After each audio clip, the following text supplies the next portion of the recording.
ദൈവ തിരുനാമത്തിന് മഹത്വമുണ്ടാകട്ടെ. വീണ്ടും വരുന്നവനായ യേശുക്രിസ്തുവിൻ്റെ മാറ്റമില്ലാത്ത വചനം കേൾക്കുവാൻ കർത്താവ് ഇന്ന് വീണ്ടും ഒരു അവസരം തന്നതിനോർത്ത് നമുക്ക് ദൈവത്തെ സ്തുതിക്കാം, ദൈവത്തെ മഹത്വപ്പെടുത്താം. വിശുദ്ധ മത്തായി എഴുതിയ സുവിശേഷം 24 അധ്യായം 33 വാക്യം ഇങ്ങനെയാണ് വായിക്കുന്നത്: അങ്ങനെ നിങ്ങൾ ഇതൊക്കെയും കാണുമ്പോൾ അവൻ അടുക്കെ വാതുക്കൽ തന്നെ ആയിരിക്കുന്നു എന്ന് അറിഞ്ഞുകൊള്ളുവിൻ. കർത്താവായ യേശു ക്രിസ്തുവിൻ്റെ രണ്ടാമത്തെ വരവിനെ കുറിച്ച് പറയുന്ന ഭാഗമാണ്. യേശു വാതുക്കൽ എത്തിയിരിക്കുന്നു എന്ന്. യേശു ക്രിസ്തുവിൻ്റെ രണ്ടാമത്തെ വരവ് ഏറ്റവും ആസന്നമായിരിക്കുന്നു എന്ന് യാക്കോബ് സ്ലീഹ പറയുമ്പോൾ പറയും, ഇതാ ന്യായാധിപതി വാതുക്കൽ നിൽക്കുന്നു എന്ന്. അതുകൊണ്ട് നമ്മുടെ കൂട്ടായ്മയിൽ ഭിന്നത ഉണ്ടാക്കാനോ ഒരുവന് നേരെ ഒരുവൻ കുറ്റം ആരോപിക്കാനോ ഒന്നും നേരമില്ല. അതിനു വേണ്ടിയിട്ട് നേരം കളയരുത് എന്ന് യാക്കോബ് സ്ലീഹ എഴുതിയ ലേഖനം 5 അധ്യായം 7 മുതലുള്ള വാക്യങ്ങൾ നമുക്ക് വായിക്കാം. എന്നാൽ സഹോദരന്മാരെ, കർത്താവിൻ്റെ പ്രത്യക്ഷത വരെ ദീർഘക്ഷമയോടിരിപ്പീൻ. കർത്താവിൻ്റെ പ്രത്യക്ഷത വരെ ദീർഘക്ഷമയോടെ നാം ഓരോരുത്തരും ഇരിക്കേണ്ടതാണ്. കൃഷിക്കാരൻ ഭൂമിയുടെ വിലയേറിയ ഫലത്തിന് കാത്തുകൊണ്ട് മുൻമഴയും പിൻമഴയും അതിന് കിട്ടുവോളം ദീർഘക്ഷമയോടിരിക്കുന്നുവല്ലോ. ഒരു എക്സാമ്പിൾ അവിടെ അപ്പോസ്തലൻ പറയുകയാണ്. കൃഷിക്കാരൻ തൻ്റെ ഫലത്തിനായിട്ട് മുൻമഴയ്ക്കും വേണ്ടിയിട്ട് പിൻമഴയ്ക്കും വേണ്ടിയിട്ട് കാത്തിരിക്കുന്നത് പോലെ, നല്ല ഫലം കിട്ടുന്നതിന് വേണ്ടിയിട്ട് കാത്തിരിക്കുന്നത് പോലെ ദീർഘക്ഷമയോടെ ഇരിക്കുക. നിങ്ങളും ദീർഘക്ഷമയോടിരിപ്പീൻ. നിങ്ങളും ദീർഘക്ഷമയോടിരിപ്പിൻ. നിങ്ങളുടെ ഹൃദയം സ്ഥിരമാക്കുവീൻ. നിങ്ങളുടെ ഹൃദയം സ്ഥിരമാക്കുവിൻ, ദൃഢചിത്തരാവുവിൻ എന്നാണ് പറയുന്നതിൻ്റെ അർത്ഥം. ഹൃദയം സ്ഥിരമാക്കുവിൻ. കർത്താവിൻ്റെ പ്രത്യക്ഷത സമീപിച്ചിരിക്കുന്നു. കർത്താവിൻ്റെ രണ്ടാമത്തെ വരവ് സമീപിച്ചിരിക്കുകയാണ്. അവൻ്റെ വരവിൻ്റെ ആഗമനമായിരിക്കുകയാണ്. സഹോദരന്മാരെ, വിധിക്കപ്പെടാതിരിപ്പാൻ ഒരുവന്റെ നേരെ ഒരുവൻ ഞരങ്ങിപ്പോകരുത്. ഒരുവൻ മറ്റൊരുവനെതിരായിട്ട് പിറുപിറുക്കരുത് എന്ന്, ഭിന്നത ഉണ്ടാക്കരുത് എന്ന്, കൂട്ടായ്മയിൽ സമാധാനം കെടുത്തരുത് എന്ന്, കൂട്ടായ്മയിൽ പ്രശ്നം ഉണ്ടാകരുത് എന്ന്, സമാധാനം നഷ്ടപ്പെടുത്തി കളയരുത് എന്ന്. കർത്താവ് പറയുന്നു, സമാധാനം ഉണ്ടാക്കുന്നവർ ഭാഗ്യവാന്മാർ എന്ന്. എന്നാൽ കൂട്ടായ്മയിലെ പല സഹോദരങ്ങളും തമ്മിൽ കുറ്റം പറയുകയാണെങ്കിൽ, ഒരുവന് വിരോധമായിട്ട് മറ്റൊരുവൻ പിറുപിറുക്കുകയാണെങ്കിൽ അത് സമാധാനം കെടുത്തിക്കളയുമെന്ന്, ഐക്യം നഷ്ടപ്പെടുത്തി കളയുമെന്ന്. അതുകൊണ്ട് അപ്പോസ്തലൻ പറയുകയാണ്, പരിശുദ്ധാത്മാവിൽ പറയുകയാണ്, നിങ്ങൾ ദീർഘക്ഷമയോടെ ഇരിക്കുക, വഴക്കടിക്കാതിരിക്കുക, തമ്മിൽ വിധിക്കാതിരിക്കുക, ഞരങ്ങിപ്പോകാതിരിക്കുക, പിറുപിറുക്കാതിരിക്കുക. ഇതാ ന്യായാധിപതി വാതുക്കൽ നിൽക്കുന്നു എന്ന്. കർത്താവിൻ്റെ രണ്ടാമത്തെ വരവ് ഏറ്റവും ആസന്നമായിരിക്കുകയാണെന്ന്. അതാണ് നമ്മൾ ആദ്യം വായിച്ചു കേട്ടത്. അങ്ങനെ നിങ്ങൾ ഇതൊക്കെയും കാണുമ്പോൾ അവൻ അടുക്കെ വാതുക്കൽ തന്നെയായിരിക്കുന്നു എന്ന് അറിഞ്ഞുകൊള്ളുവിൻ. ഏതൊക്കെ കാണുമ്പോൾ? കർത്താവ് അന്ത്യകാല ലക്ഷണങ്ങൾ, അടയാളങ്ങളെല്ലാം പറഞ്ഞതിന് ശേഷമാണ്, കർത്താവിൻ്റെ വരവിനും ലോകാവസാനത്തിനുമുള്ള അടയാളങ്ങളും ലക്ഷണങ്ങളെല്ലാം പറഞ്ഞതിന് ശേഷമാണ് പറയുന്നത്, ഇതൊക്കെയും നിങ്ങൾ കാണുമ്പോൾ, ഈ അടയാളങ്ങളൊക്കെയും കാണുമ്പോൾ, ഞാൻ പറഞ്ഞതായ ലക്ഷണങ്ങളൊക്കെയും കാണുമ്പോൾ അവൻ്റെ വരവ്, യേശുവിൻ്റെ വരവ്, രണ്ടാമത്തെ വരവ് ഏറ്റവും ആസന്നമായിരിക്കുന്നു, അവൻ വാതുക്കൽ തന്നെയായിരിക്കുന്നു എന്ന് അറിഞ്ഞുകൊള്ളുവിനെന്ന്. പ്രിയമുള്ളവരെ, നാം ഈ നാളുകളിലായിട്ട് ചിന്തിച്ചുകൊണ്ടിരിക്കുന്ന വിഷയം യേശുവിൻ്റെ രണ്ടാമത്തെ വരവാണ്. എന്നാൽ എത്ര പേര് വിശ്വസിക്കുന്നുണ്ട്? അപ്പോസ്തലനായ പൗലോസ് പറയും, ദാവീദിന്റെ സന്തതിയായി ജനിച്ച് മരിച്ചിട്ട് ഉയർത്തെഴുന്നേറ്റ യേശു ക്രിസ്തുവിനെ ഓർത്തുകൊള്ളുക, അതാകുന്നു എൻ്റെ സുവിശേഷമെന്ന്. ഞാൻ പറയുന്നതായ സുവിശേഷത്തിൽ പ്രധാനമായും 3 കാര്യങ്ങളാണ് ഉള്ളത് എന്ന് അപ്പോസ്തലൻ പറയുകയാണ്.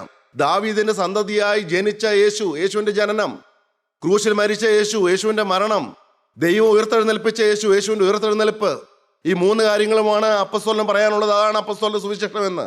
പ്രിയമുള്ളവരെ, ഇന്ന് നാളുകളായിട്ട് സുവിശേഷം കേൾക്കുന്ന, കൂട്ടായ്മയിൽ പങ്കെടുക്കുന്ന, കർത്താവിന്റെ മാറ്റമില്ലാത്ത വചനം കേൾക്കുന്ന നിങ്ങൾ ഓരോരുത്തരും ചിന്തിക്കൂ, ഞാൻ യേശുവിന്റെ രണ്ടാമത്തെ വരവ് വിശ്വസിക്കുന്നുണ്ടോ?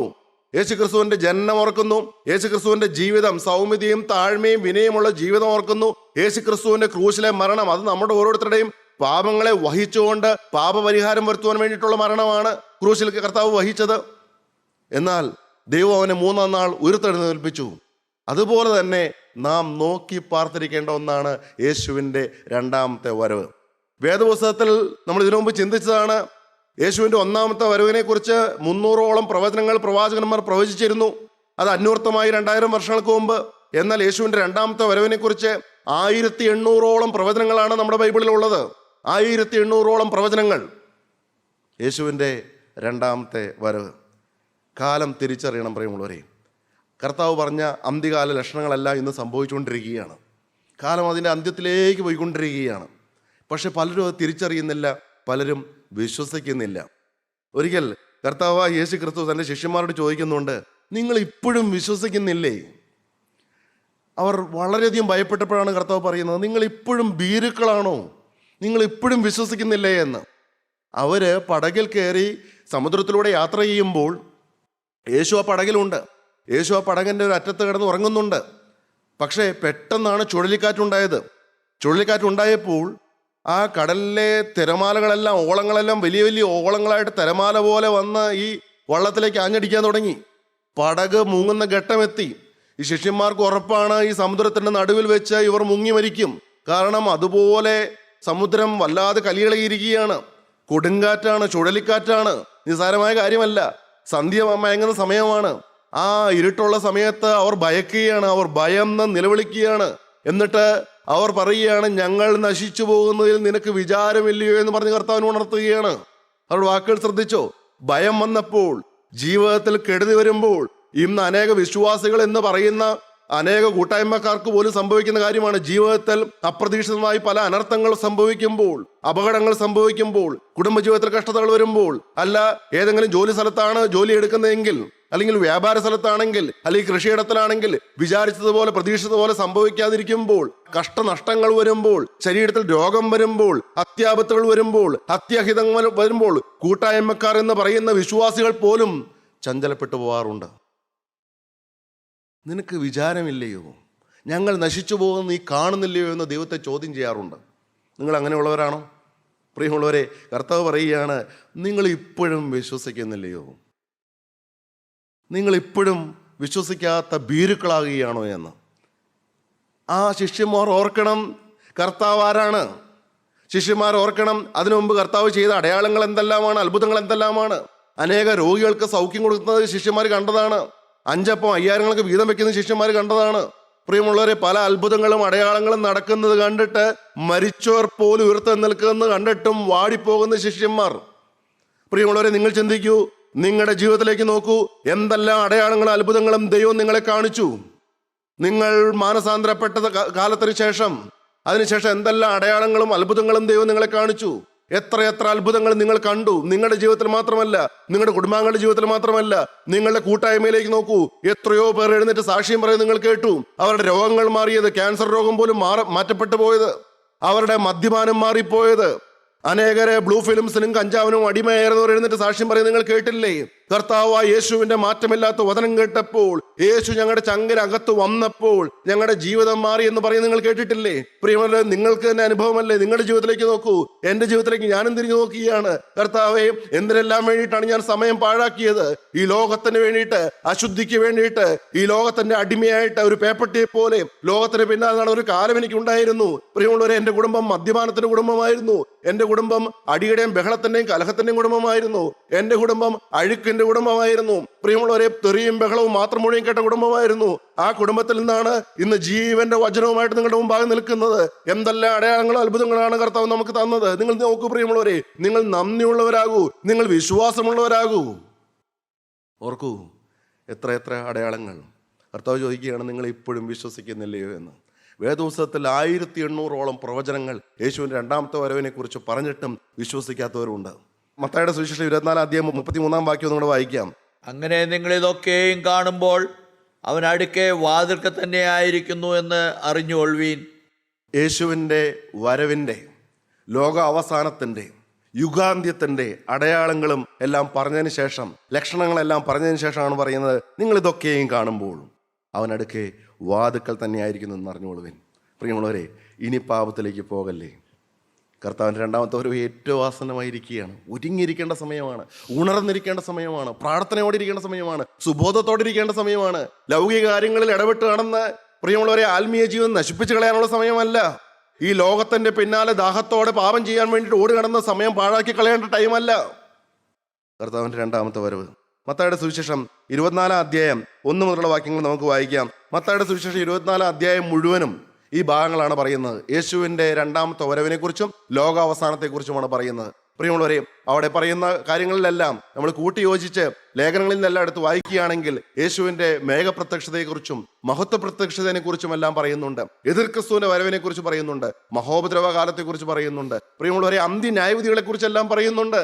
കർത്താവ് തേജസ്സിൽ എഴുന്നള്ളി വരുന്നതിനെ കുറിച്ച് പറയുന്നുണ്ട്. പ്രിയമുള്ളവരെ, വെളിപ്പാട് പുസ്തകം എല്ലാം ചേർത്ത് പഠിക്കുകയാണെങ്കിൽ ഒരുപാട് കാര്യങ്ങൾ നമുക്ക് അതിൽ നിന്ന് മനസ്സിലാക്കാൻ കഴിയും. വെളിപ്പാട് പുസ്തകം 6-ാം അധ്യായം എല്ലാം പറയുന്നത് മഹോപദ്രവകാലത്തെ കുറിച്ചാണ് പറയുന്നത്, ഉഗ്രമായ പീഡ വരുന്നതിനെ കുറിച്ചാണ് പറയുന്നത്.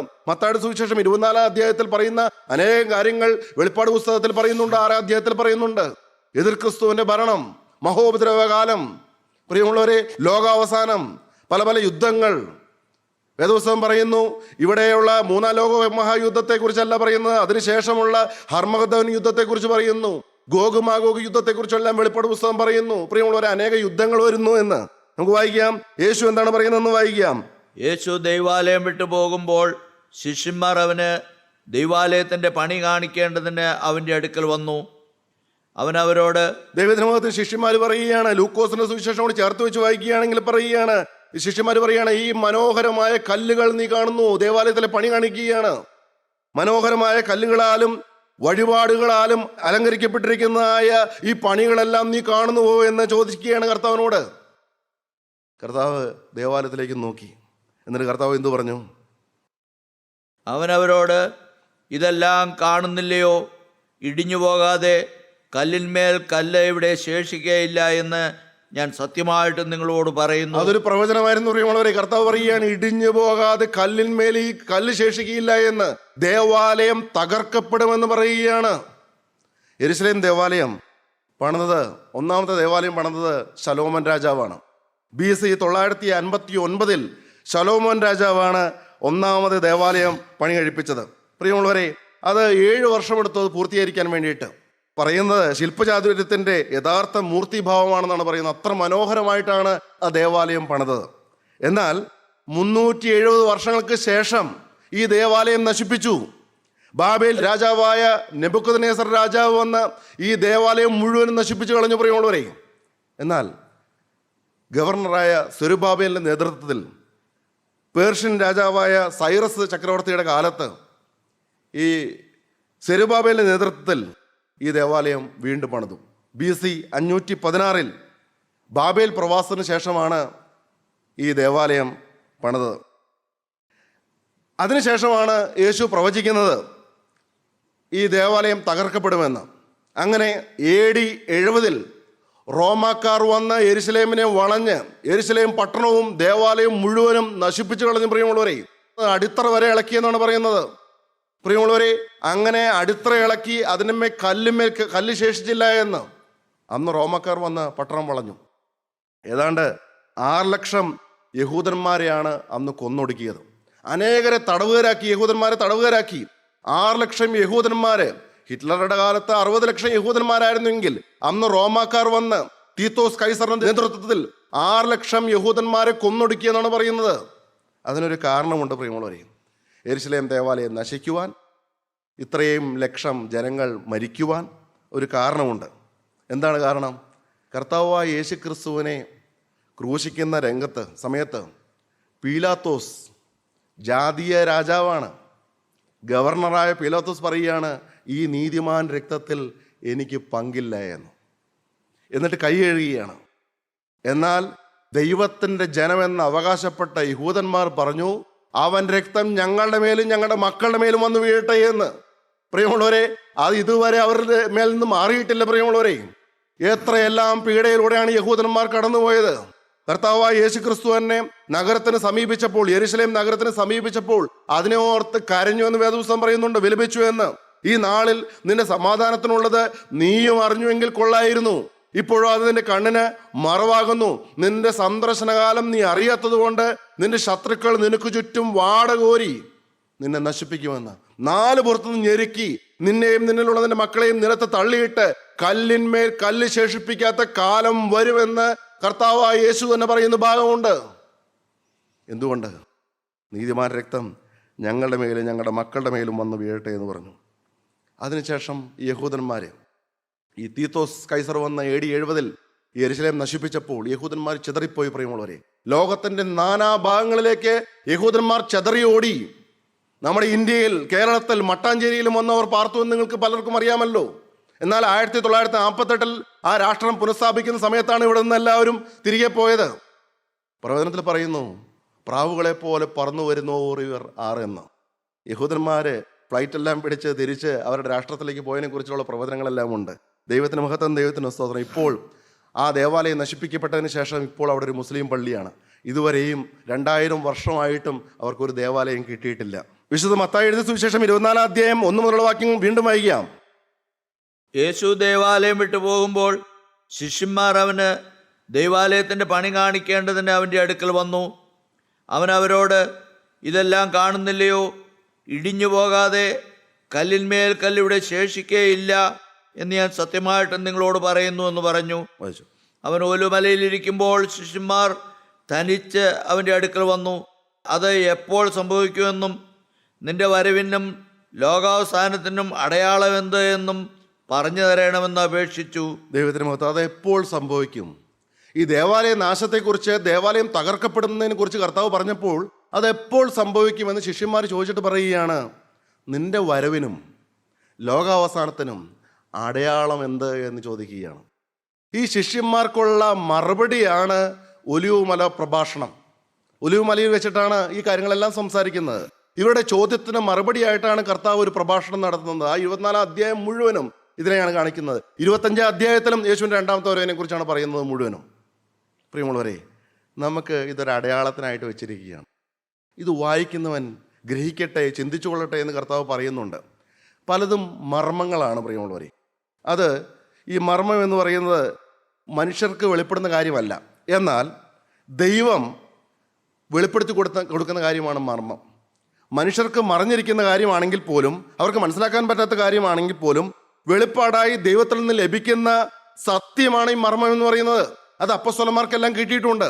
അതുകൊണ്ടാണ് അപ്പോസ്തലനായ പൗലോസ് രണ്ടാമത്തെ വരവിനെ കുറിച്ച് പല പല കാര്യങ്ങൾ, യേശു പറയാത്ത കാര്യങ്ങൾ പോലും പറയുന്നുണ്ട്. അത് മർമ്മമാണ്. ചിലപ്പോൾ അപ്പോഴത്തേക്ക് വേണ്ടിയിട്ടുള്ളതായിരിക്കില്ല, പിന്നീടുള്ള കാലത്തേക്ക് വേണ്ടിയിട്ട് ഉള്ളതായിരിക്കാം. ഇവിടെ പറയുകയാണ്, ഇത് എപ്പോൾ സംഭവിക്കും, നിന്റെ വരവിനും ലോകവാസനത്തിനും അടയാളം എന്താ എന്ന് പറയുകയാണ്. 24 അധ്യായം പരിശോധിച്ച് നോക്കിയാൽ കർത്താവ് അവിടെ ഉൽപ്രാപണത്തെക്കുറിച്ചൊന്നും പറയുന്നില്ല. കർത്താവിൻ്റെ രണ്ടാമത്തെ വരവ് മേഘപ്രത്യക്ഷതയുണ്ട്, മഹത്വപ്രത്യക്ഷതയുണ്ട്. ഈ മേഘപ്രത്യക്ഷതയിലാണ് വിശ്വാസികൾ എടുക്കപ്പെടുന്നത്. അതിന് ഉൽപ്രാപണം എന്നാണ് പറയുന്നത്. അവിടെ അത് പറയുന്നില്ല. പക്ഷേ അതൊരു മർമ്മമായതുകൊണ്ട് അപ്പോസ്തലനായ പൗലോസ് പറയുന്നുണ്ട്. വായിക്കാം, 1 കൊരിന്ത്യർ 15 അധ്യായം 51, 52 വാക്യങ്ങൾ. ഞാനൊരു മർമ്മം നിങ്ങളോട് പറയാം. ഞാനൊരു മർമ്മം, അത് മറഞ്ഞിരിക്കുന്ന കാര്യമാണ്, എന്നാൽ കർത്താവിൻ്റെ കൃപയാൽ വെളിപ്പെടുന്ന കാര്യമാണ്. ഞാനൊരു മർമ്മം നിങ്ങളോട് പറയാം. നാം എല്ലാവരും നിദ്ര കൊള്ളുകയില്ല, നാം എല്ലാവരും മരിക്കുകയില്ല, നിദ്ര കൊള്ളുകയില്ല. എന്നാൽ അന്ത്യകാഹളനാദത്തിങ്കൽ പെട്ടെന്ന് കണ്ണിമിക്കുന്നതിനിടയിൽ എന്നാൽ അന്ത്യകാഹളനാദത്തിങ്കൽ പെട്ടെന്ന് കണ്ണിമയ്ക്കുന്നതിനിടയിൽ നാം എല്ലാവരും രൂപാന്തരപ്പെടും. കണ്ണൊന്ന് ചിമ്മുന്നതിനിടയിൽ നാം എല്ലാവരും രൂപാന്തരപ്പെടും. കാഹളം ധ്വനിക്കും, കാഹളം ധ്വനിക്കും. മരിച്ചവർ അക്ഷയരായി ഉയർക്കുകയും നാം രൂപാന്തരപ്പെടുകയും ചെയ്യും. ഒരു മർമ്മമായിട്ടാണ് അത് പറയുന്നത്. അത് ഉൽപ്രാപണത്തെ കുറിച്ചാണ് പറയുന്നത്. കർത്താവിന്റെ രണ്ടാമത്തെ വരവെങ്കിൽ ക്രിസ്തുവിൽ മരിച്ചവർ ഉയർത്തെഴുന്നേൽക്കുന്നതോടൊപ്പം തന്നെ അന്ന് ജീവനോടെയുള്ള വിശുദ്ധന്മാർ മാത്രം രൂപാന്തരപ്പെടും. അവർക്ക് വേറെ ശരീരം കിട്ടുമെന്ന്. ദ്രവത്വമുള്ള ശരീരമല്ല, അദ്രവത്വമുള്ള ശരീരം, ദ്രവിക്കാത്ത ശരീരം, ക്ഷയിക്കാത്ത ശരീരം കിട്ടുമെന്നാണ് പറയുന്നത്. നാം എല്ലാവരും നിദ്ര കൊള്ളുകയില്ല. അന്ത്യകാഹളനാദത്തെങ്കിൽ നാം കണ്ണിമയ്ക്കുന്നതിനിടയിൽ പെട്ടെന്നാണ് രൂപാന്തരം സംഭവിക്കുന്നത് എന്ന് അപ്പോസ്തലനായ പൗലോസ് തന്നെ പരിശുദ്ധാത്മാവിൽ നിറഞ്ഞ് തെസ്സലോനിക്കർക്ക് ലേഖനം എഴുതുമ്പോൾ പറയുന്നുണ്ട്. 1-ാമത്തെ ലേഖനം 4 അധ്യായം 15 മുതലുള്ള വാക്യങ്ങൾ വായിക്കാം. കർത്താവിന്റെ പ്രത്യക്ഷത വരെ ജീവനോടെ ശേഷിക്കുന്നവരായ നാം നിദ്ര കൊണ്ടവർക്ക് മുമ്പ് ആകെയില്ല എന്ന് ഞങ്ങൾ കർത്താവിന്റെ വചനത്താൽ നിങ്ങളോട് പറയുന്നു. കർത്താവ് താൻ ഗംഭീരനാദത്തോടും കർത്താവിന്റെ ശബ്ദത്തെക്കുറിച്ചാണ് പറയുന്നത്. ഗംഭീരനാദം എന്ന്. പ്രിയമുള്ളവരെ, കർത്താവിന്റെ ശബ്ദത്തെക്കുറിച്ച് അവിടെ വർണ്ണിക്കുകയാണ്. കർത്താവ് താൻ ഗംഭീരനാദത്തോടൊന്നും, കർത്താവിന്റെ ഗംഭീരമായ ഒരു ശബ്ദം കേൾക്കുമെന്ന്. അത് എങ്ങനെയായിരിക്കും ശബ്ദം നമുക്കറിയാൻ പാടില്ല. എന്നാൽ വെളിപ്പാട് പുസ്തകത്തിൽ അപ്പസ്തോലനായ യോഹന്നാൻ പത്മോസ് ദ്വീപിൽ സുവിശേഷം അറിയിച്ചതിൻ്റെ പേരിൽ നാട് കടത്തപ്പെട്ടപ്പോൾ അവിടെ കർത്താവായ യേശുക്രിസ്തു പ്രത്യക്ഷപ്പെടുമ്പോൾ അവിടെ ഒരു കാര്യം പറയുന്നുണ്ട്. ഹിമത്തേക്കാൾ വെളുത്ത മുടിയുമായിട്ട്, അഗ്നിജ്വാലയ്ക്കൊത്ത കണ്ണുകളുമായിട്ട്, സൂര്യൻ ശക്തിയോടെ പ്രകാശിക്കുന്ന പോലെ ശോഭയുള്ള മുഖമുള്ളവനായിട്ട് അവൻ വരുമ്പോൾ പെരുവെള്ളത്തിന്റെ ഇരച്ചിൽ പോലെയായിരുന്നു അവന്റെ ശബ്ദം എന്നാണ് പറയുന്നത്. ഉലയിൽ ചുട്ടുപഴുപ്പിച്ച വെള്ളോട്ടിന് സദൃശമായ പാദങ്ങളുമായിട്ടാണ് അവിടെ യേശു നിന്നതെന്ന് പറയുന്നു. പത്മോസ് ദ്വീപിൽ ഇനി സംഭവിക്കാനുള്ള കാര്യങ്ങൾ തൻ്റെ പ്രിയ ശിഷ്യന് വെളിപ്പെടുത്തി കൊടുക്കുവാൻ വേണ്ടിയിട്ട് വന്നിരിക്കുകയാണ്. യേശുക്രിസ്തുവിന്റെ ഉയർത്തെഴുന്നേൽപ്പിന് ശേഷം യേശുക്രിസ്തുവിന്റെ സ്വർഗാരോഹണത്തിന് ശേഷം 50 വർഷങ്ങൾക്ക് ശേഷമാണ് തന്റെ പ്രിയ ശിഷ്യനായ യോഹന്നാൻ സ്ലീഹയ്ക്ക് കർത്താവായ യേശുക്രിസ്തു പത്മോസ് ദ്വീപിൽ വെച്ച് പ്രത്യക്ഷപ്പെടുന്നത്. യോഹന്നാൻ സ്ലീഹ യേശുവിനെ കണ്ടപ്പോൾ ബോധം കെട്ട് മരിച്ചവനെ പോലെ വീണുപോയി. താൻ 3.5 വർഷക്കാലം കൂടെ നടന്ന യേശുവിനെ അല്ല അപ്പോൾ അവിടെ കണ്ടത്. 3.5 വർഷക്കാലം യേശുവിന് മാറോട് ചാരിക്കിടന്നുകൊണ്ട് യേശുവിന്റെ ശബ്ദം കേട്ട, യേശുവിന്റെ വചനം കേട്ട, യേശുവിന്റെ ലാവണ്യ വാക്കുകൾ കേട്ടതായ പ്രിയ ശിഷ്യനായ യോഹന്നാൻ സ്ലീഹ അവിടെ യേശുവിനെ കണ്ടപ്പോൾ, ആ രൂപം കണ്ടപ്പോൾ മരിച്ചവനെ പോലെ വീണു എന്നാണ് പറയുന്നത്. കാരണം അവന്റെ ശബ്ദം പെരുവെള്ളത്തിന്റെ ഇരച്ചിൽ പോലെയായിരുന്നു എന്ന്. കടൽ തീരത്ത് പോകുന്നവരാണെങ്കിൽ നിങ്ങൾ കേൾക്കാൻ സാധിക്കും. കടൽ തിരമാലയുടെ ശബ്ദം നിങ്ങൾ കേട്ടിട്ടുണ്ടോ? വലിയ വെള്ളച്ചാട്ടത്തിലേക്ക് പോയാൽ അവിടെ ആ ശബ്ദം നിങ്ങൾ കേട്ടിട്ടുണ്ടോ? ഡാം തുറന്നു വിട്ടിട്ടുണ്ടെങ്കിൽ ആ പെരുവെള്ളം ഇരച്ചു വരുന്ന ശബ്ദം നിങ്ങൾ കേട്ടിട്ടുണ്ടോ? അതുപോലെ ആയിരുന്നു എന്ന്, പെരുവെള്ളത്തിന്റെ ഇരച്ചൽ പോലെയായിരുന്നു ശബ്ദം എന്ന്. പ്രിയമുള്ളവരെ, അന്ത്യകാഹളനാദത്തിങ്കൽ കർത്താവ് താൻ ഗംഭീരനാദത്തോടെ ആ ശബ്ദം വിളിക്കുന്ന ശബ്ദമാണ്. അത് വിശുദ്ധിയോട് ജീവിക്കുന്നവരെ വിളിച്ചുണർത്തുന്ന ശബ്ദമാണ്. അവർ ഉറങ്ങിക്കിടക്കുകയാണെങ്കിൽ എഴുന്നേക്കാൻ തക്കവണ്ണമുള്ള ശബ്ദമാണ്. ആ ശബ്ദം വിശുദ്ധന്മാർ കേൾക്കുമെന്നാണ് പറയുന്നത്. വിശുദ്ധിയോടെ ജീവിക്കുന്നുണ്ടെങ്കിൽ മാത്രം, പാപികൾ കേൾക്കുകയില്ല. യേശുവിന്റെ ഗംഭീരനാദം അതൊരിക്കൽ ലാസറെ പുറത്തു വരിക എന്ന് വിളിച്ച ശബ്ദമാണ്. ലാസർ മരിച്ചിട്ട് 4 ദിവസമായി. ശരീരം ചീഞ്ഞു തുടങ്ങിയിരുന്നു എന്നാണ് പറയുന്നത്. ചീഞ്ഞു തുടങ്ങിയതായ ശരീരം, മരിച്ചിട്ട് 4 ദിവസമായ ശരീരം. എന്നാൽ യേശു കല്ലറയുടെ പുറത്ത് വന്ന് ലാസറെ പുറത്തു വരിക എന്ന് പറഞ്ഞപ്പോൾ എങ്ങനെ അവൻ കേട്ടു? പ്രിയമുള്ളവരെ, അവൻ കേട്ട്, ആ ശബ്ദം കേട്ട് ആ കല്ലറയിൽ നിന്ന് ശവശരീരം പുറത്തു വരികയാണ്. ചീഞ്ഞു തുടങ്ങിയതായ ശരീരം. സാക്ഷികളുണ്ട്. മാർത്ത തന്നെ പറയുന്നുണ്ട്, സഹോദരന്റെ ശരീരം ചീഞ്ഞു തുടങ്ങി, ദുർഗന്ധമായിരിക്കും എന്ന് പറയുന്നുണ്ട്. പ്രിയമുള്ളവരെ, യേശുവിന്റെ ഗംഭീരനാദം കേട്ട് ലാസർ പുറത്തു വന്നതുപോലെ ഇനി ഒരിക്കൽ ഈ ശബ്ദം കേൾക്കും. യേശുവിന്റെ 2ാമത്തെ വരവെങ്കിൽ ഈ ശബ്ദം മുഴങ്ങുമ്പോൾ വിശുദ്ധിയോടെ ജീവിക്കുന്നവർ ആ ശബ്ദം കേൾക്കും. കർത്താവ് താൻ ഗംഭീരനാദത്തോടും പ്രധാന ദൂതന്റെ ശബ്ദത്തോടും പ്രധാന ദൂതനായ മിഖായേലിന്റെ ശബ്ദം. പ്രധാന ദൂതൻ എന്ന് പറയുന്നത് മിഖായേലിനെ കുറിച്ചാണ്. മിഖായേലിന്റെ ശബ്ദത്തോടും ദൈവത്തിന്റെ കാഹളത്തോടും കൂടെ ദൈവത്തിന്റെ കാഹളം മുഴങ്ങും. ആ കാഹളത്തോടും കൂടെ സ്വർഗത്തിൽ നിന്ന് ഇറങ്ങി വരികയും ക്രിസ്തുവിൽ മരിച്ചവർ മുമ്പേ ഉയർത്തെഴുന്നേൽക്കും. അതിന് 1ാമത്തെ പുനരുദ്ധാനം എന്നാണ് പറയുന്നത്. അത് വേറൊരു വിഷയമാണ്, പിന്നീട് ഒരിക്കൽ നമുക്ക് ചിന്തിക്കാം. 1ാമത്തെ പുനരുദ്ധാനം, ക്രിസ്തുവിൽ മരിച്ചവർ ഉയർത്തെഴുന്നേൽക്കും. ക്രിസ്തുവിൽ മരിച്ചവർ എന്ന് പറഞ്ഞാൽ വിശ്വാസികൾ. ഇതിനു മുമ്പ് യേശുവിന്റെ വചനം കേട്ട് മാനസാന്തരപ്പെട്ട വിശ്വാസികൾ. പഴയ നിയമ വിശ്വാസികളെ കുറിച്ചല്ല അവിടെ പറയുന്നത്. ക്രിസ്തുവിന്റെ ക്രൂശ് മരണത്തിന് ശേഷം യേശു ക്രിസ്തുവിന്റെ രക്തം മൂലം കഴുകപ്പെട്ട വീണ്ടെടുക്കപ്പെട്ടതായ മക്കളെ കുറിച്ചാണ് പറയുന്നത്. അങ്ങനെയുള്ള വിശ്വാസികൾ, ക്രിസ്തുവിൽ മരിച്ചുപോയവർ. ഈ ഭൂമിയിൽ നിന്ന് പല രീതിയിൽ മരിച്ചുപോയവരുണ്ട്. രക്തസാക്ഷികളായി മരിച്ചവരുണ്ട്, അപകടത്തിൽ മരിച്ചവരുണ്ട്, രോഗം വന്ന് മരിച്ചവരുണ്ട്, വാർദ്ധക്യത്തിൽ മരിച്ചവരുണ്ട്. എന്നാൽ ക്രിസ്തുവിലാണ് മരിച്ചിരിക്കുന്നതെങ്കിൽ അവർ ആദ്യം ഉയർത്തെഴുന്നേൽക്കും. അവരുടെ കല്ലറകൾ തുറക്കും. ദൈവത്തിന് മാത്രം അവർക്ക് വേറൊരു ശരീരം ലഭിക്കുകയാണ്. അവർ ഉയർത്തെഴുന്നേൽക്കും. പിന്നെ ജീവനോടെ ശേഷിക്കുന്ന നാം, പിന്നെ യേശുവിന്റെ 2ാമത്തെ വരവെങ്കിൽ ആരെല്ലാം ഭൂമിയിൽ വിശുദ്ധിയോടെ ജീവനോടെ ഉണ്ട് അവർ അവരോട് ഒരുമിച്ച് ആകാശത്തിൽ കർത്താവിനെ എതിരേൽപ്പാൻ മേഘങ്ങളിൽ എടുക്കപ്പെടും. അവർ ഉയർത്തെഴുന്നേൽക്കും. അവർ രൂപാന്തരം പ്രാപിക്കും. ക്രിസ്തുവിൽ മരിച്ചവർ ഉയർത്തെഴുന്നേൽക്കുമ്പോൾ പിന്നെ ജീവനോടെയുള്ള വിശുദ്ധന്മാർ രൂപാന്തരം പ്രാപിക്കും. അതാണ് കൊരിന്ത്യർക്ക് ലേഖനത്തിൽ നമ്മൾ ആദ്യം വായിച്ചത്. കണ്ണിമയ്ക്കുന്നതിനിടയിൽ രൂപാന്തരം സംഭവിക്കും. ഈ ദ്രവിക്കുന്ന ശരീരം മാറും. ക്ഷയിക്കാത്ത ശരീരം കിട്ടും, പുതിയൊരു ശരീരം കിട്ടുമെന്നാണ് പറയുന്നത്. ക്രിസ്തുവിൽ മരിച്ചവർ ഉയർത്തെഴുന്നേൽക്കുകയും പിന്നെ ജീവനോടെ ശേഷിക്കുകയും ചെയ്യുന്നവരായ നാം അവനോടുകൂടെ ആകാശത്തിൽ കർത്താവിനെ എതിരേൽപ്പാൻ മേഘങ്ങളിൽ എടുക്കപ്പെടും. ഇങ്ങനെ നാം എപ്പോഴും കർത്താവിനോട് കൂടെയിരിക്കും. ഇത് എത്ര പേര് വിശ്വസിക്കുന്നുണ്ട്? ഇത് വേദപുസ്തകത്തിൽ പറയുന്ന കാര്യമാണ് വായിച്ച് കേൾപ്പിക്കുന്നത്. പ്രിയമുള്ളവരെ, വിശുദ്ധന്മാർ വിശ്വസിക്കും. കർത്താവിനെ കാത്തിരിക്കണം. കർത്താവ് ഏത് സമയത്തും വരാം. നനച്ചിരിക്കാത്ത സമയത്ത് വരുമെന്നാണ് പറയുന്നത്. എപ്പോൾ വേണമെങ്കിലും വരാം. ഇപ്പോൾ യേശുവിൻ്റെ 2ാമത്തെ വരവ് ആസന്നമായിരിക്കുന്ന സമയത്ത് നിങ്ങളുടെ ഹൃദയത്തിലേക്കും തിരിഞ്ഞു നോക്കൂ. എന്താണ് അവസ്ഥ? കർത്താവിൻ്റെ 2ാമത്തെ വരവെങ്കിൽ ഒരുക്കത്തോടുകൂടിയാണ് ഇരിക്കുന്നത്. വിശുദ്ധിയെ തികച്ചാണ് ഇരിക്കുന്നത്. വേല ചെയ്യുന്നുണ്ടോ? സുവിശേഷ വേല ചെയ്യുന്നുണ്ടോ? അതോ ഇപ്പോഴും പിറുവെറുപ്പും വിധിക്കലുമായിട്ടെല്ലാം നടക്കുകയാണോ? ഭിന്നത ഉണ്ടാക്കിക്കൊണ്ട് നടക്കുകയാണോ? ആ വ്യക്തി ശരിയല്ല, ഈ വ്യക്തി ശരിയല്ല എന്ന് പറഞ്ഞ് നടക്കുകയാണോ? ഇപ്പോഴും ഒന്നും ശരിയായിട്ടില്ല എന്ന് പറഞ്ഞ് നടക്കുകയാണോ? സഹോദര, നിന്നിലേക്ക് നോക്കൂ. നിന്റെ ആത്മാവിൻ്റെ അവസ്ഥ എന്താണ്? ദൈവത്തിന് മഹത്വം. ഭയങ്കരമായ ഒരു ന്യായവിധി വരാൻ പോവുകയാണ്. കർത്താവിൻ്റെ 2ാമത്തെ വരവിനോട് ചേർന്ന് ഭയങ്കരമായ ഒരു ന്യായവിധിയുണ്ട്. ദൈവത്തിന് മഹത്വം. വിശ്വാസികൾക്കും വിശുദ്ധന്മാർക്കും പ്രതിഫലം കിട്ടുമ്പോൾ നിന്റെ അവസ്ഥ എന്തായിരിക്കും? അഭക്തന്റെയും പാപിയുടെയും ഗതി എന്താന്ന് ചോദിക്കുന്ന ഒരു ഭാഗമുണ്ട്.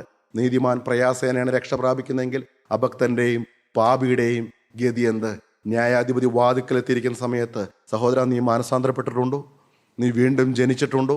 പുതിയ സൃഷ്ടിയുടെ അനുഭവത്തിലേക്ക് വന്നിട്ടുണ്ടോ? നീ പരിശുദ്ധാത്മാവിനെ പ്രാപിച്ചിട്ടുണ്ടോ? പരിശുദ്ധാത്മാവ് എന്ന എണ്ണ നിന്റെ പക്കലുണ്ടോ? അതോ എണ്ണയില്ലാതെയാണോ സുവിശേഷ വേലകൾ? നീ പരിശോധിക്കൂ സഹോദര, നിന്റെ ജീവിതത്തിലേക്ക് നോക്കൂ. കർത്താവ് ഇന്ന് രണ്ടാമത് വരികയാണെങ്കിൽ നീ എടുക്കപ്പെടുമോ? ഇന്ന് കർത്താവ് വരികയാണെങ്കിൽ, ഇപ്പോൾ വരികയാണെങ്കിൽ നീ എടുക്കപ്പെടുമോ? നിന്റെ ജീവിത പങ്കാളി എടുക്കപ്പെടുമോ? നിന്റെ മക്കൾ എടുക്കപ്പെടുമോ? കർത്താവിന്റെ പ്രവചനങ്ങളെല്ലാം അന്വർത്ഥമായിക്കൊണ്ടിരിക്കുന്ന ഈ സമയത്ത്, അന്ത്യകാലത്താണ് നമ്മൾ ജീവിക്കുന്നത്. അവന്റെ ലക്ഷണങ്ങളെല്ലാം അടയാളങ്ങളെല്ലാം സംഭവിച്ചുകൊണ്ടിരിക്കുന്ന സമയത്ത് നമ്മുടെ അവസ്ഥ എന്താണ്? ഒരുക്കമുണ്ടോ പ്രിയമുള്ളവരെ? നമ്മളിലേക്ക് നോക്കൂ, തിരിഞ്ഞു നോക്കൂ, അനുദപിക്കൂ. ജീവിതത്തിൽ എവിടെയാണ് തിരുത്തുവാനുള്ളത്? കർത്താവ് വരുമ്പോൾ ഞാൻ എടുക്കപ്പെട്ടില്ല എങ്കിൽ അത് തീരാൻ നഷ്ടമാണ് പ്രിയമുള്ളവരെ. അത് തീർത്താൽ തീരാത്ത നഷ്ടമാണ്. നമ്മുടെ ജീവിത പങ്കാളി എടുക്കപ്പെട്ടില്ല എങ്കിൽ തിരിഞ്ഞു നോക്കൂ, എവിടെയാണ് എനിക്ക് തിരുത്തുവാനുള്ളത്? ഞാനും തിരിഞ്ഞു നോക്കിയാണ്. എന്തെല്ലാം കാര്യങ്ങൾ തിരുത്തുവാനുണ്ട്. മണവാളൻ വരുമ്പോൾ അവൻ എതിരിൽ നിൽക്കുവാനായിട്ട് ഞാൻ ഒരുങ്ങിയോ? നിന്നെ ഞാൻ അറിയുന്നില്ല എന്നുള്ള ശബ്ദം കേൾക്കേണ്ടതായിട്ട് വരുമോ? അധർമ്മം പ്രവർത്തിക്കുന്നവരെ എന്നെ വിട്ട് പോകുമോ എന്നുള്ള ശബ്ദം കേൾക്കേണ്ടതായിട്ട് വരുമോ? വാതിൽ കൊട്ടി അടയ്ക്കപ്പെടുമോ? വാതിൽക്കൽ നിന്ന് മുട്ടിയിട്ട് ആ പ്രിയൻ നമുക്ക് വേണ്ടിയിട്ട് വാതിൽ തുറക്കാത്ത സമയം വരുമോ? പ്രിയമുള്ളവരെ, നിങ്ങൾ അനുദപിക്കൂ. കർത്താവേ, എവിടെയാണ് തിരുത്തുവാനുള്ളത്? മറ്റുള്ളവരുടെ കുറ്റം ഞാൻ കാണാൻ പോകുകയില്ല. എന്റെ ജീവിതത്തിലേക്ക് ഞാൻ നോക്കിക്കൊള്ളാം. എനിക്ക് എവിടെയാണ് കുറവുകളുള്ളത് നോക്കിക്കൊള്ളാം. എന്നെ തന്നെ പരിശോധിച്ചുകൊള്ളാം. ഞാൻ രാവും പകലും ഓലോല കണ്ണുനീരൊഴുക്കിക്കൊള്ളാം. എന്റെ പാപകരമായ ജീവിതത്തെ ഓർത്ത്, എന്റെ സംസാരത്തെ ഓർത്ത്. കൃപയോടുകൂടി വരേണ്ടതായ വാക്കുകൾ അങ്ങനെ ആയിരുന്നില്ല വന്നത്. കർത്താവേ, ധാർഷ്ട്യത്തോടും അഹങ്കാരത്തോടും പിടിവാശിയോടുകൂടി ഞാൻ സംസാരിച്ച വാക്കുകൾ എല്ലാം ഓർക്കുമ്പോൾ കർത്താവേ, ഞങ്ങൾ കരയുകയാണ്. ഞങ്ങൾ സ്വർഗത്തിലേക്ക് എടുക്കപ്പെടുകയില്ലല്ലോ. നിന്റെ രണ്ടാമത്തെ വരവെങ്കിൽ വിശുദ്ധിയെ തികച്ചല്ലല്ലോ ഞങ്ങൾ ഇപ്പോൾ ജീവിക്കുന്നത്. നിന്റെ വചനം കേൾക്കുമ്പോൾ ഈ സമയം തന്നെ ഞങ്ങൾ ഞങ്ങളുടെ കുറവുകളെല്ലാം കണ്ടെത്തുകയാണ്. എന്റെ യേശുവേ, നീ 2000 വർഷങ്ങൾക്ക് മുമ്പ് ഗോകുൽത്താൽ അടികൊണ്ട് അറക്കപ്പെട്ട കുഞ്ഞാടായിട്ട് കുരിശന്മേൽ യാഗമായി തീർന്നത് എനിക്ക് വേണ്ടിയിട്ടാണ് ഞാൻ വിശ്വസിക്കുകയാണ്. കർത്താവ്, ഇന്നും പ്രത്യാശയ്ക്ക് വകയുണ്ടല്ലോ, ഇന്നും ആശയ്ക്ക് വകയുണ്ടല്ലോ. നിന്റെ വിലയേറിയ രക്തം, സകല പാപം മോചിച്ചേരുന്ന രക്തം ഇപ്പോൾ ഞാൻ അനുദപിച്ചാൽ എന്റെ തലമേൽ വന്ന് വീഴുമെന്ന് ഞാൻ വിശ്വസിക്കുകയാണ്. കർത്താവേ, എന്റെ തലമേൽ മാത്രമല്ല, കേടുപറ്റിയ അവയവങ്ങളെല്ലാം ഞാൻ ഇപ്പോൾ കാണിച്ചു തരികയാണ്. ആ അവയവങ്ങളിലെല്ലാം നിന്റെ തിരുരക്തം പുരട്ടണമേ. എന്റെ ബന്ധനങ്ങൾ അഴിക്കണമേ. എന്റെ ശാപങ്ങൾ നീക്കണമേ. എന്റെ രോഗങ്ങൾ നീക്കണമേ. എന്റെ അവിശ്വാസം ക്ഷമിക്കണമേ. കർത്താവേ, എന്റെ പിറുപിറുപ്പും ഭിന്നത ഉണ്ടാക്കുന്ന സ്വഭാവം മാറ്റണമേ. നിന്റെ ആത്മാവിന് അടിനമേൽ പകരണമേ. നിന്റെ വിലയേറിയ രക്തം കൊണ്ട് എന്നെ കഴുകണമേ. എന്റെ പേര് ജീവന്റെ പുസ്തകത്തിൽ എഴുതണമേ. നീ രണ്ടാമത് വരുമ്പോൾ എടുക്കപ്പെടുന്നവരുടെ കൂട്ടത്തിൽ കാണുവാൻ തക്കവണ്ണം വിശുദ്ധിയെ തികച്ചുകൊണ്ട്, വേലയെ തികച്ചുകൊണ്ട് നിന്റെ വരവിനായിട്ട് ഒരുങ്ങുവാനുള്ള അനുഗ്രഹം തരണമേ. സ്നേഹവാനായ ദൈവമേ, വാഴ്ത്തപ്പെട്ട കർത്താവേ, ഇന്ന് ഈ സമയം നീ ഞങ്ങളെ സന്ദർശിച്ചതിനെ ഓർത്ത്, നിന്റെ വചനം മാറ്റമില്ലാത്ത വചനം ഞങ്ങളോട് പങ്കുവെച്ചതിനെ ഓർത്ത് അപ്പം ഞങ്ങൾ സ്തുതിക്കുന്നു. കർത്താവേ, ഈ വചനങ്ങളെല്ലാം കേൾക്കുമ്പോൾ ഞങ്ങളെ തന്നെ ഒരുക്കുവാൻ തക്കവണ്ണം കർത്താവേ, നിന്റെ പരിശുദ്ധാത്മാവിനെ ഞങ്ങളെ മേൽ പകരണമേ. നിന്റെ രക്തം കൊണ്ട് ഞങ്ങളെ കഴുകണമേ. ഞങ്ങളുടെ പേര് ജീവന്റെ പുസ്തകത്തിൽ എഴുതണമേ. ഇന്ന് ഈ വചനം കേൾക്കുന്ന എല്ലാ മക്കളെയും നീ അനുഗ്രഹിക്കണമേ. കർത്താവേ, അവരുടെ കുടുംബത്തിൽ സമാധാനം നൽകണമേ. അവർക്ക് പ്രത്യാശയും വിശ്വാസവും സ്നേഹവും വർദ്ധിപ്പിച്ചു കൊടുക്കണമേ. ആത്മീയ വർധനവും നൽകണമേ. അവരെ എല്ലാം അനുഗ്രഹിക്കണമേ. സകലതും ഞങ്ങൾക്കായി ജീവൻ വെച്ച യേശുവിന്റെ നാമത്തിൽ ചോദിക്കുന്നു. കൃപയുടെ ഘട്ടത്തിൽ നിരുമാറാകണമേ. ആമേൻ.